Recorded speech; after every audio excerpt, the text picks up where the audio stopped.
दोस्तों, ये बात तो आप सब जानते ही होंगे कि मॉडर्न साइंस के हिसाब से हमारे ब्रह्मांड की उम्र लगभग 13.8 बिलियन साल है। यानी कि इस ब्रह्मांड की उत्पत्ति बिग बैंग के जरिए आज से लगभग 13.8 बिलियन साल पहले हुई थी। हम ये भी जानते हैं कि इस ब्रह्मांड में सबसे तेज चलने वाली चीज लाइट है, जिसके कारण हम कॉस्मोलॉजिकल डिस्टेंसेस को नापने के लिए लाइट ईयर्स का इस्तेमाल करते हैं। एक लाइट ईयर वो दूरी होती है जो लाइट एक साल में ट्रैवल करता है। हमारा कॉमन सेंस ये कहता है कि हमारा ब्रह्मांड अगर 13.8 बिलियन साल पुराना है तो इसमें बनने वाले पहले गैलेक्सीज भी इससे ज़्यादा पुराने नहीं हो सकते। यानी कि ब्रह्मांड के सबसे पहले गैलेक्सीज ज़्यादा से ज़्यादा 13.8 बिलियन साल पुराने ही हो सकते हैं। इस हिसाब से देखें तो ब्रह्मांड के इन सबसे पहले बने गैलेक्सीज से निकले लाइट को हम तक पहुंचने में भी लगभग 13.8 बिलियन लाइट ईयर का समय लगना चाहिए। यानी कि हमारे ऑब्जर्वेबल यूनिवर्स का साइज 27.6 बिलियन लाइट ईयर्स का होना चाहिए, पर हकीकत में ऐसा है नहीं। दरअसल आज हमारे ऑब्जर्वेबल यूनिवर्स का साइज लगभग 93 बिलियन लाइट ईयर्स है। ऐसे में सवाल ये उठता है कि ऐसा होना आखिर कैसे मुमकिन है। यानी कि हमारे ऑब्जर्वेबल यूनिवर्स का साइज हमारे यूनिवर्स के एज से ज़्यादा कैसे हो सकता है। आज के इस एपिसोड में हम इसी सवाल का उत्तर जानेंगे। तो चलिए शुरू करते हैं आज का ये एपिसोड।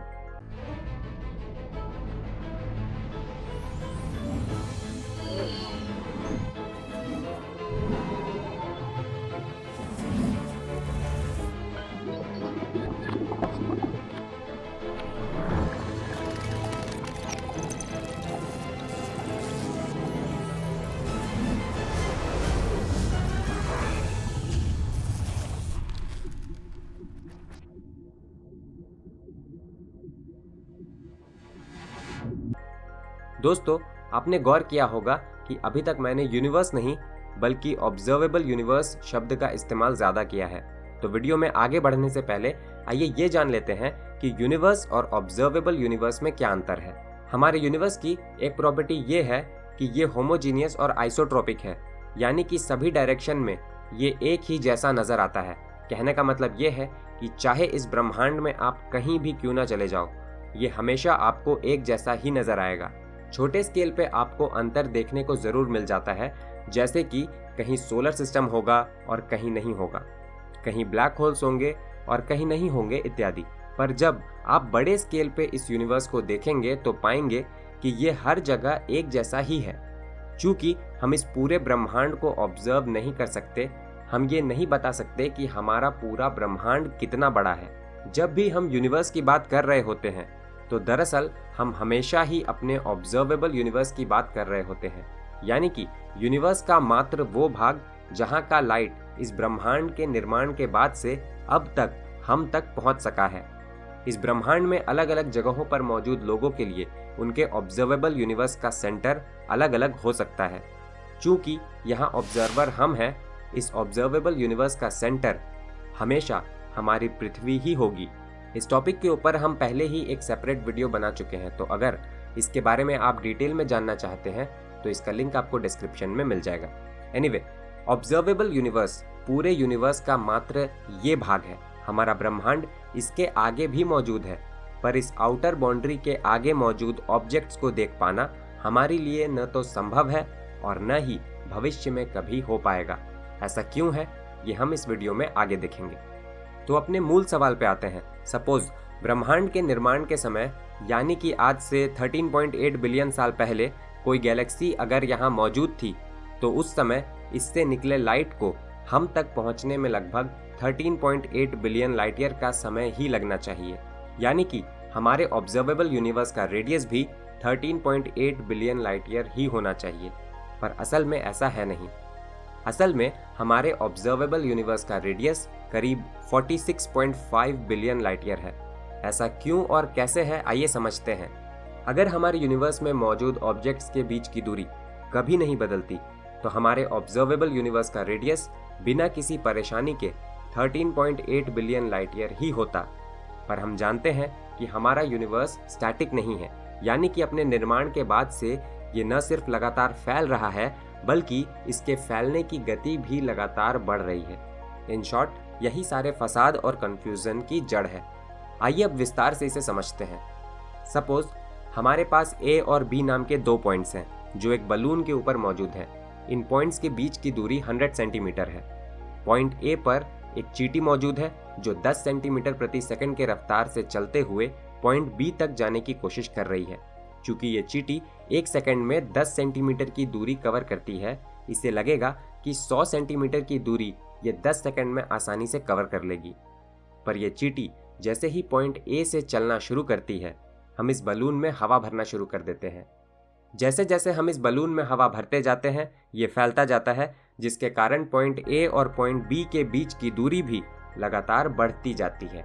यहाँ ध्यान देने लायक बात यह है कि पॉइंट ए और बी कहीं नहीं जा रहे, वो अपने जगह पर ही मौजूद हैं, पर चूंकि स्पेस ही फैल रहा है, उनके बीच का डिस्टेंस समय के साथ बढ़ता जाएगा। इस उदाहरण के लिए मान लो इस बैलून में हम इस तरह से हवा भरते हैं कि हर 8 मिनट के बाद पॉइंट ए और बी के बीच की दूरी डबल हो जाती है। तो ए और बी के बीच की जो दूरी शुरू में मात्र 100 सेंटीमीटर थी, वो बलून के फैलने के कारण पहले 8 सेकंड के बाद अब डबल हो चुकी है। यानी ए और बी के बीच की दूरी अब 200 सेंटीमीटर हो चुकी है। क्या आप बता सकते हैं कि हमारी चींटी ने अब तक कितना डिस्टेंस कवर कर लिया होगा? चूंकि चींटी के चलने की रफ्तार 10 सेंटीमीटर पर सेकंड है और अब तक 8 सेकंड्स बीते हैं, आप सोचेंगे कि चींटी ने अब तक 80 सेंटीमीटर का डिस्टेंस कवर किया होगा, पर असल में इस चींटी ने इससे कहीं ज्यादा डिस्टेंस कवर किया होगा, क्योंकि जब बैलून फैल रहा था तब भी ये चींटी चल रही थी। यानी कि जिस सरफेस पे ये चल रहा था वो इसके चलने के दौरान भी फैल रहा था। इस कारण अपने हर लिए गए स्टेप में इसने ओरिजिनल से कहीं ज्यादा डिस्टेंस ट्रैवल किया होगा।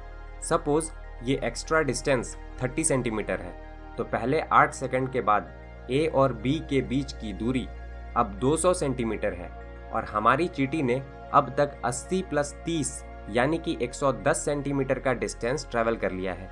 यानी कि बी तक पहुंचने के लिए अब इसे 90 सेंटीमीटर की दूरी और कवर करने की जरूरत है। अब अगले 8 सेकंड के बाद ए और बी के बीच का डिस्टेंस एक बार फिर से डबल हो जाएगा। यानी कि अब ए और बी के बीच की दूरी 400 सेंटीमीटर हो चुकी है। बलून जब फैलता है तो इसका हर एक हिस्सा एक ही रफ्तार से फैलता है। इस कारण इसके ऊपर मौजूद पॉइंट्स के बीच की दूरी का प्रोपोर्शन भी नहीं बदलता।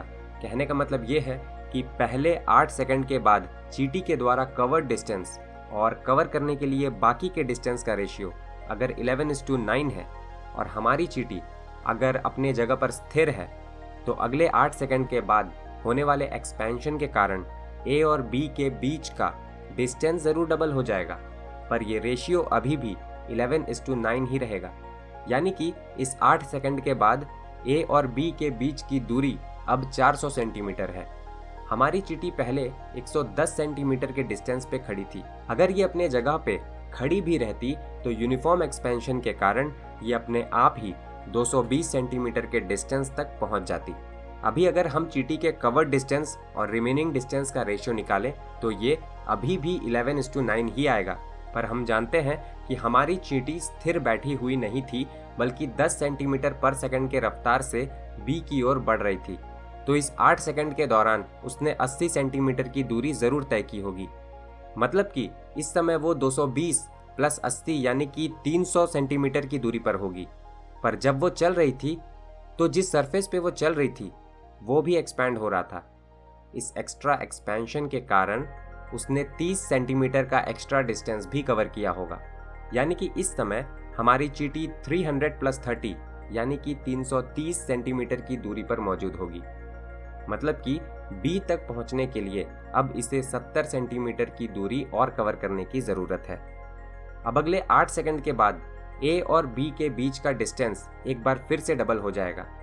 यानी कि ए और बी के बीच का डिस्टेंस अब 800 सेंटीमीटर हो जाएगा। हमारी चींटी 330 सेंटीमीटर के डिस्टेंस पर खड़ी थी। अगर ये अपनी जगह पर खड़ी होती तो एक्सपेंशन के कारण ये अपने आप ही 660 सेंटीमीटर के डिस्टेंस तक पहुंच जाती। पर यह खड़ी नहीं है, बल्कि 10 सेंटीमीटर प्रति सेकंड के रफ्तार से चल रही है।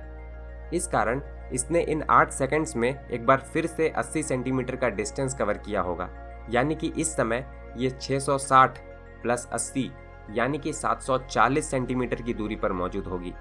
इसके चलने के दौरान होने वाले सरफेस एक्सपेंशन के कारण इसने यहाँ भी 30 सेंटीमीटर का एक्स्ट्रा डिस्टेंस कवर किया होगा। इसलिए अब ये 740 प्लस 30 यानी कि 770 सेंटीमीटर की दूरी पर मौजूद होगी। यानी कि इसे पॉइंट बी तक पहुंचने के लिए 30 सेंटीमीटर की दूरी और तय करने की ज़रूरत है। अब अगले 8 सेकंड के बाद ए और बी के बीच की दूरी दुगनी होकर 1600 सेंटीमीटर हो चुकी होगी। पिछले लॉजिक का इस्तेमाल करके हम ये कह सकते हैं कि हमारी चींटी अगर अपने जगह पे खड़ी होती तो एक्सपेंशन के कारण वो अपने आप ही 1540 सेंटीमीटर के डिस्टेंस तक पहुंच चुकी होती। मतलब कि बी तक पहुंचने के लिए अब इसे मात्र 60 सेंटीमीटर की दूरी और तय करने की ज़रूरत है। पर हम जानते हैं कि हमारी चींटी खड़ी नहीं है बल्कि 10 सेंटीमीटर प्रति सेकंड के रफ्तार से चल रही है। साथ में सरफेस एक्सपेंशन के कारण ये हमेशा 30 सेंटीमीटर का एक्स्ट्रा डिस्टेंस भी कवर कर रही है। यानी कि इन 8 सेकंड के दौरान हमारी चींटी पॉइंट बी तक आसानी से पहुंच जाएगी। यानी कि सरफेस के एक्सपैंड होने के कारण ए से बी तक पहुंचने में हमारी चींटी को रफली 32 सेकंड्स लगे, जबकि ओरिजिनली इसे मात्र 10 सेकंड लगने चाहिए थे। ए और बी के बीच मौजूद जो डिस्टेंस शुरू में इसे मात्र 100 सेंटीमीटर का नजर आ रहा था, अब वो स्ट्रेच होकर 1600 सेंटीमीटर का हो चुका है। इस समय हमारी चींटी पॉइंट बी पर आ चुकी है। पर हमारी चींटी जिस समय पॉइंट ए पे मौजूद थी, अगर उस समय इसने पॉइंट ए का फोटो लिया होता और उसे लेकर पॉइंट बी तक पहुंची होती, तो पॉइंट बी पर मौजूद लोग जब उस फोटो को देखते तो उसमें उन्हें 32 सेकंड पहले वाला ए नजर आता। चलिए एक बार फिर से हम अपने बलून और चींटी वाले उदाहरण पर वापस आते हैं। लॉजिक इसमें भी सेम ही रहेगा, पर इसमें हम एक अलग कंडीशन पर नजर डालेंगे। एक बार फिर से मान लेते हैं कि पॉइंट ए और बी के बीच की दूरी 100 सेंटीमीटर है और पॉइंट ए पे एक चींटी मौजूद है जो 10 सेंटीमीटर प्रति सेकंड के रफ्तार से चलते हुए पॉइंट बी तक पहुंचने की कोशिश कर रही है। पिछले उदाहरण में हमने देखा था कि बलून कुछ इस तरह से फैल रहा था कि हर 8 सेकंड के बाद पॉइंट ए और बी के बीच का डिस्टेंस 2 गुना हो जा रहा था। इस उदाहरण में हम ये मान लेते हैं कि हमारा बलून कुछ इस तरीके से फैल रहा है कि हर 2 सेकंड के बाद ही ए और बी के बीच का डिस्टेंस 2 गुना हो जाता है। तो पहले 2 सेकंड्स के बाद ए और बी के बीच का डिस्टेंस होगा 200 सेंटीमीटर। चूंकि चींटी 1 सेकंड में 10 सेंटीमीटर चलती है, 2 सेकंड्स में ये 20 सेंटीमीटर की दूरी तय करेगी।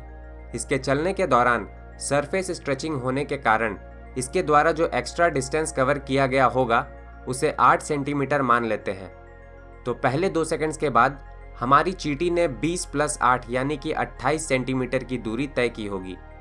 यानी कि बी तक पहुंचने के लिए अब इसे 172 सेंटीमीटर की दूरी तय करने की जरूरत है। अब अगले 2 सेकंड्स के बाद ए और बी के बीच की दूरी हो जाएगी 400 सेंटीमीटर।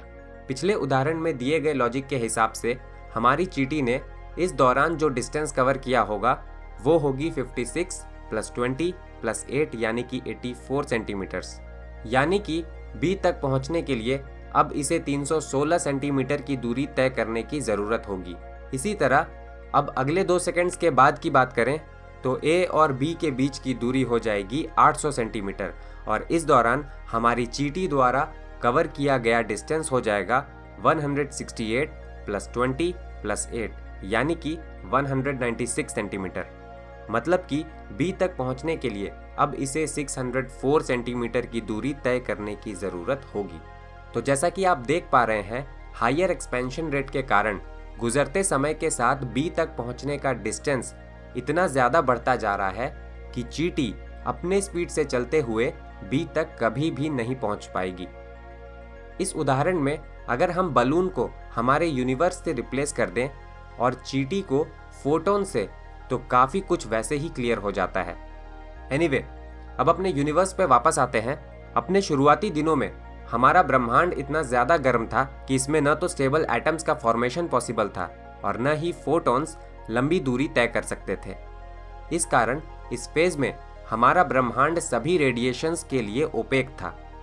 उस समय इसका सरफेस लगभग अभी के हमारे सूर्य के सरफेस जैसा नजर आता होगा। पर जैसे जैसे समय बीतता गया, हमारा ब्रह्मांड न सिर्फ ठंडा होता गया बल्कि ये फैलने भी लगा।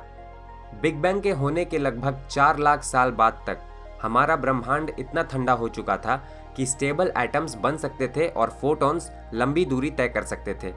इस कारण इस फेज में हमारा ब्रह्मांड ट्रांसपेरेंट हो चुका था। इस ब्रह्मांड के सबसे पहले स्टार्स और गैलेक्सीज से भी जो फोटॉन्स निकले थे वो आज भी स्पेस में ट्रैवल कर रहे हैं।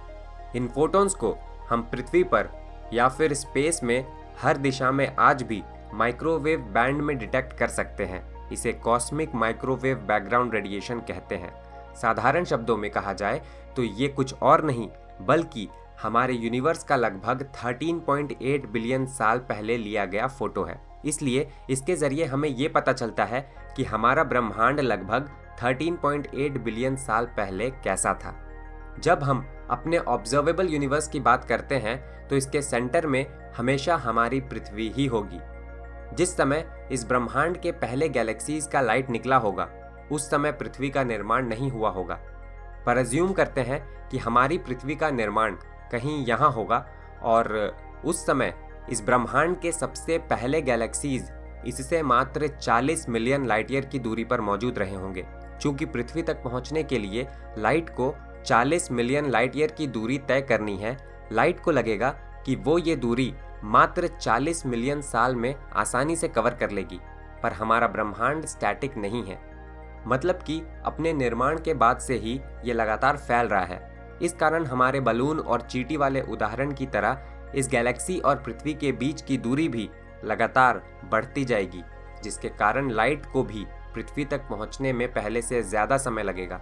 लाइट को पृथ्वी तक पहुंचने में जहां केवल 40 मिलियन साल लगने चाहिए थे, वहीं स्पेस के एक्सपेंशन के कारण इसे पृथ्वी तक पहुंचने में लगभग 13.8 बिलियन साल का समय लगा। जैसा कि मैंने पहले ही बताया, ये 13.8 बिलियन साल पुराना लाइट कुछ और नहीं बल्कि इस गैलेक्सी का 13.8 साल पुराना फोटो है। यानी कि इसे देखकर हमें ये पता चलता है कि आज से 13.8 बिलियन साल पहले ये गैलेक्सी कैसी रही होगी। पर सवाल ये उठता है कि ये गैलेक्सी इस समय हमसे कितनी दूरी पर मौजूद होगी। इसके 13.8 बिलियन साल पुराने इस लाइट को जब हम आज के गैलेक्सीज के लाइट से कंपेयर करते हैं तो हमारे सिंपलेस्ट कैलकुलेशंस हमें ये बताते हैं कि ब्रह्मांड के फैलने के कारण आज ये हमसे और भी ज़्यादा दूर चला गया होगा और इस समय ये हमसे लगभग 41.5 बिलियन लाइट ईयर्स की दूरी पर मौजूद होगा। यानी कि हमारे ऑब्जर्वेबल यूनिवर्स का रेडियस लगभग 41.5 बिलियन लाइट ईयर्स होना चाहिए। पर कुछ समय पहले हमें ये पता चला कि हमारे ब्रह्मांड में डार्क एनर्जी नाम की एक रहस्यमय एनर्जी भी मौजूद है, जो आज से लगभग 5 बिलियन साल पहले अस्तित्व में आई और इसने इस ब्रह्मांड के फैलने की गति को और बढ़ा दिया। यानी कि ब्रह्मांड के फैलने की गति जो कम हो रही थी वो कम होने के बजाय अब और बढ़ने लगी है। कहने का मतलब ये है कि हमारा ब्रह्मांड आज न सिर्फ फैल रहा है बल्कि इसके फैलने की गति भी लगातार बढ़ती जा रही है। इस कारण हम इस 41.5 बिलियन लाइट ईयर्स के रेडियस में 5 बिलियन और ऐड कर देते हैं तो अब हमारे ऑब्जर्वेबल यूनिवर्स का रेडियस हो गया है 46.5 बिलियन लाइट ईयर्स। यानी कि इसका साइज हो गया है लगभग 93 billion light years. In short कहने का मतलब ये है कि ब्रह्मांड के शुरुआती दिनों में ये गैलेक्सीज हमसे काफ़ी कम दूरी पर मौजूद थे, पर स्पेस के एक्सपेंशन के कारण वो हमसे दूर होते गए, जिसके कारण उनके लाइट को हम तक पहुंचने में लगभग 13.8 बिलियन साल लग गए। पर इस लाइट से हमें केवल ये पता चलता है कि आज से 13.8 बिलियन साल पहले ये गैलेक्सीज कैसे थे, न कि ये कि आज ये गैलेक्सीज कैसे हैं। इन 13.8 बिलियन सालों में स्पेस के डिफरेंट एक्सपेंशन रेट के कारण वो हमसे और भी ज़्यादा दूर होते चले गए होंगे। हमारे कैलकुलेशंस के आधार पर हमें ये पता चलता है कि ये गैलेक्सीज आज हमसे 46.5 बिलियन लाइट ईयर्स की दूरी पर मौजूद होंगे। इस कारण हम अपने ऑब्जर्वेबल यूनिवर्स का रेडियस 46.5 बिलियन लाइट ईयर्स मानते हैं। उम्मीद करता हूं कि अब तक आप समझ गए होंगे कि हमारे ऑब्जर्वेबल यूनिवर्स का रेडियस इस यूनिवर्स के उम्र से ज़्यादा क्यों है। दोस्तों, ब्रह्मांड और विज्ञान के अलग अलग विषयों से तो हम आपको रूबरू करवाते ही रहते हैं, पर अपना ज्ञान आप और बढ़ा सकते हैं कुकू एफएम का इस्तेमाल करके। ये एक ऐसा ऐप है जहां हर तरह के नॉन फिक्शनल किताबों की समरी आपको हिंदी भाषा में ऑडियो बुक के फॉर्म में आसानी से मिल जाते हैं, जिसका मतलब ये हुआ कि किताबें पढ़ने में घंटों बर्बाद करने के बजाय अब आप उनकी समरी हिंदी भाषा में सुनकर बिना बोर हुए काफी कम समय में आसानी से कई किताबें खत्म कर सकते हैं। कुकू एफएम एक मेड इन इंडिया ऐप है जिसे 4.5 से ज्यादा की रेटिंग मिली है प्ले स्टोर पे। इस समय इस पे 1000 घंटों से ज्यादा का कंटेंट अवेलेबल है। आमतौर पर इस ऐप पे ईयरली सब्सक्रिप्शन के लिए आपको 399 रुपए देने पड़ते हैं, पर इस समय हमारे पहले 250 व्यूवर्स VT50 कूपन कोड का इस्तेमाल करके इसे मात्र 199 रुपए में पा सकते हैं। तो इस कूपन कोड का इस्तेमाल करिए और सुनिए thousands of audiobooks at the price of just one book। Kuku FM को डाउनलोड करने की लिंक और कूपन कोड दोनों मैंने इस वीडियो के डिस्क्रिप्शन में डाल दिए हैं, तो जाइए और इस ऐप को अभी इंस्टॉल कीजिए। चलिए वापस आते हैं अपने टॉपिक पे। आज हम जानते हैं कि हमारा ब्रह्मांड फैल रहा है, जिसके कारण गैलेक्सीज एक दूसरे से दूर भाग रहे हैं। हबल लॉ हमें बताता है कि जो गैलेक्सीज हमसे जितनी ज्यादा दूरी पर मौजूद हैं, वो उतने ही ज्यादा तेज रफ्तार से हमसे दूर भाग रहे हैं। अपने बलून और चींटी वाले दूसरे उदाहरण में हमने देखा कि बलून के सरफेस का एक्सपेंशन रेट इतना ज्यादा था कि चींटी अपने स्पीड से कभी भी बी तक नहीं पहुंच पाती। बिल्कुल सेम सिनेरियो हमें फोटॉन्स के साथ भी देखने को मिलता है। हमारे ऑब्जर्वेबल यूनिवर्स के बाहर स्पेस के एक्सपैंड करने की स्पीड लाइट के स्पीड से भी कहीं ज्यादा है। इस कारण इस एरिया में मौजूद स्टार्स और गैलेक्सीज के लाइट कभी भी हम तक नहीं पहुंच पाएंगे। यानी कि हम अंदाजा तो जरूर लगा सकते हैं कि हमारे ऑब्जर्वेबल यूनिवर्स के आगे क्या मौजूद है, पर पूरे एश्योरिटी के साथ हम ये कभी नहीं बता पाएंगे कि ये स्पेस कहाँ तक फैला है या फिर इसमें कौन कौन से स्टार्स या गैलेक्सीज मौजूद हैं। हमने कहा कि ऑब्जर्वेबल यूनिवर्स के बाहर इस ब्रह्मांड के फैलने की गति लाइट के स्पीड से ज़्यादा है। ऐसे में आप में से कई लोग ये सोचेंगे कि ऐसा कैसे हो सकता है, क्योंकि आपने पढ़ा होगा कि इस ब्रह्मांड में मौजूद कोई भी ऑब्जेक्ट कभी भी लाइट के स्पीड से ज़्यादा तेज़ी से नहीं चल सकता। तो इसका जवाब ये है कि ये लिमिट इस ब्रह्मांड में मौजूद ऑब्जेक्ट्स के लिए है, न कि खुद स्पेस के लिए। हमारा ब्रह्मांड अपने शुरुआती समय में भी लाइट के स्पीड से कहीं ज्यादा तेजी से फैला था और आज भी ऑब्जर्वेबल यूनिवर्स के रेंज के बाहर इससे ज्यादा स्पीड से फैल रहा है। हम ये भी जान चुके हैं कि हमारे ऑब्जर्वेबल यूनिवर्स का रेडियस लगभग 46.5 बिलियन लाइट ईयर्स है। तो क्या इसका मतलब ये है कि जो भी गैलेक्सीज इस समय हमसे 46.5 बिलियन लाइट ईयर्स की दूरी पर मौजूद हैं, हम उन्हें उनके अभी के रूप में देख सकते हैं? जी नहीं, ऐसा बिल्कुल नहीं है। जैसा कि मैंने पहले ही एक्सप्लेन किया, ब्रह्मांड के शुरुआती समय में ये गैलेक्सीज हमसे इतने ज़्यादा दूर मौजूद नहीं थे। केवल इसी कारण इनका लाइट हम तक आज पहुंच सका है। इनके लाइट के जरिए हम उन्हें उस रूप में देखते हैं जैसे वो पहले थे, न कि जैसे वो इस समय नजर आते हैं। हम बस अपने कैलकुलेशंस के आधार पर बता सकते हैं कि इस समय ये गैलेक्सीज हमसे 46.5 बिलियन लाइट ईयर्स की दूरी पर मौजूद होंगे। कहने का मतलब ये है कि जो भी गैलेक्सीज इस समय हमसे 46.5 बिलियन लाइट ईयर्स की दूरी पर मौजूद है, हम उन्हें उनके मौजूदा रूप में कभी भी नहीं देख पाएंगे, क्योंकि उनका लाइट हम तक कभी भी पहुंच ही नहीं पाएगा। इनफैक्ट हम तक केवल उन स्टार्स और गैलेक्सीज का लाइट ही पहुंच सकता है जो इस समय हमसे केवल 15 बिलियन लाइट ईयर के रेडियस में मौजूद हैं, और वो लाइट भी हम तक आज नहीं बल्कि काफ़ी समय के बाद पहुंचेगा। यानी कि तब हम इन स्टार्स और गैलेक्सीज को उस रूप में देखेंगे जैसे कि वो आज हैं, न कि जैसे कि वो उस समय रहेंगे। ब्रह्मांड के फैलाव के कारण हम हर सेकंड लगभग 20,000 स्टार्स को खोते जा रहे हैं। चूंकि हमारे टेलीस्कोप्स स्टार्स और गैलेक्सीज को उस रूप में देखते हैं जैसे कि वो पहले थे, न कि जैसे कि वो अब हैं, आज से काफ़ी सालों बाद हम उन काफ़ी सारे गैलेक्सीज और स्टार्स को नहीं देख पाएंगे जो इस समय हमें दिखाई दे रहे हैं। दोस्तों, आज के एपिसोड में बस इतना ही। आशा करता हूँ कि ये एपिसोड आपको पसंद आया होगा। अगर ऐसा है तो इसे लाइक ज़रूर करें। अगर आप इस चैनल पर नए हैं तो इसे सब्सक्राइब ज़रूर कर लें। दोस्तों, इस चैनल को और बेहतर बनाने में आप हमारी मदद कर सकते हैं स्क्रीन पर दिए गए लिंक्स के जरिए हमें डोनेट करके। आप में से जिन लोगों ने अब तक हमें डोनेट किया है, उन सब का हम तहे दिल से शुक्रिया अदा करते हैं। दोस्तों, आपसे अनुरोध है कि आप केवल तभी डोनेट करें जब आप डोनेट करने का सामर्थ्य रखते हो। तो दोस्तों, अगले हफ्ते आपसे एक बार फिर मुलाकात होगी विज्ञान के किसी दूसरे टॉपिक के साथ। तब तक के लिए अपना ध्यान रखें और स्वस्थ रहें। धन्यवाद।